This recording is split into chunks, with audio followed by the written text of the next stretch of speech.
Actor Whitney Rydbeck, who was popular with horror fans for his unforgettable role in Friday the 13th. Part 6. Jason Lives has died. He was 79 years old. Jason Lives director Tommy McLoughlin confirmed that Rydbeck passed away. The actor died due to complications from cancer while in hospice care in Chatsworth, California. Rydbeck, who was born on March 13, 1945, had known McLoughlin for many years before appearing in Jason Lives. After studying theater at Cal State Fullerton, Rydbeck joined the Richmond Shepherd Mime Troupe with McLoughlin and became involved with McLaughlin's LA Mime Company.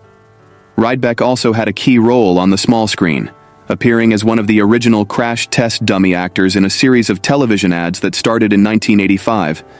He portrayed a talking crash test dummy, Larry, alongside Tony Reitano's Vince, with the ads showcasing how dangerous it can be for people who don't wear their safety belts.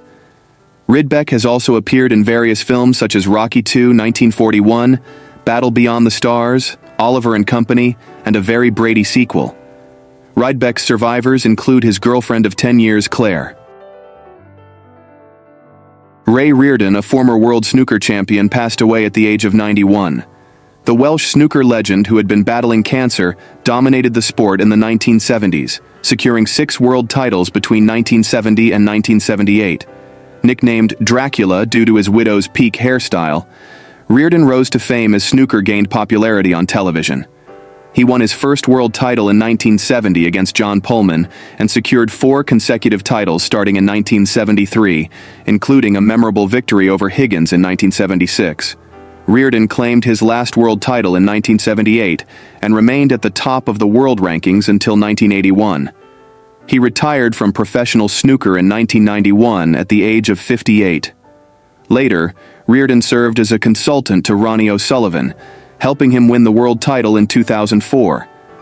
In 2016, the Welsh Open Trophy was named the Ray Reardon Trophy in his honor. Reardon was a leading figure in snooker history due to his presence in the sport as it began being broadcast on the BBC with the introduction of colour television. Mark Williams, a fellow Welshman and 3-time world champion, paid tribute to Reardon, saying, "Ray is one of the best sports people ever from Wales and the best snooker player. He's one of the reasons why a lot of us started playing." Representative Sheila Jackson Lee, a Democrat from Texas who was a leading voice for racial justice and progressive causes during 3 decades in the House, died on Friday in Houston.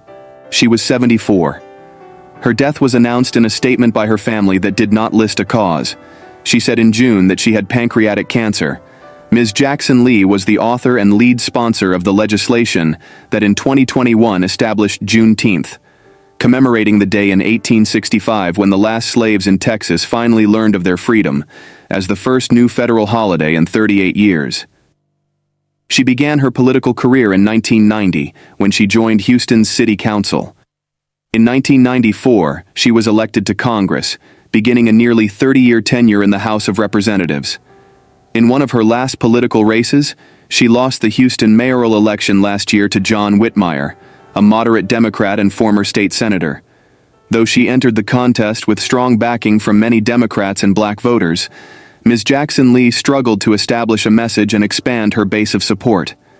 She won the Democratic primary for her seat in Congress in March, standing for re-election for her 16th term in the House. Sheila Jackson was born on January 12, 1950, in Queens, NY, according to the Congressional Directory.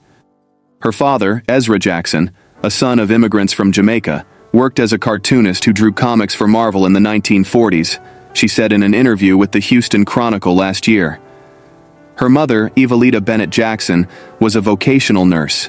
Ms. Jackson Lee did not set out for a political career. When she and her brother were growing up, she planned to become an executive secretary. Happy Traum, a celebrated folk singer, guitarist, and banjo player who was a mainstay of the Greenwich Village coffeehouse scene of the early 1960s, recorded with Bob Dylan and had an influential career as a music instructor, died on Wednesday in Manhattan. He was 86. His wife, Jane Traum, said he died of pancreatic cancer in a physical rehabilitation facility after undergoing surgery for the disease. He lived in Woodstock, NY, known for his easy vocal approach and his prowess as a fingerstyle guitarist and 5-string banjo player. The Bronx-bred Mr. Traum was an enduring presence in the folk world for more than 6 decades. Harry Peter Traum was born on May 9, 1938, in the Bronx, the eldest of 2 sons of Martin Traum, a dentist, and Ruth Hyams Traum, a visual artist. He carried the nickname Happy since infancy. Mr. Traum left his mark not just as a musician, but also as a music teacher. In 1967, he and his wife founded Homespun Music Instruction, which has produced instructional books and videos for a variety of instruments featuring tips from notables like Mr. Helm, Donald Fagen of Steely Dan, Paul Butterfield, and John Sebastian.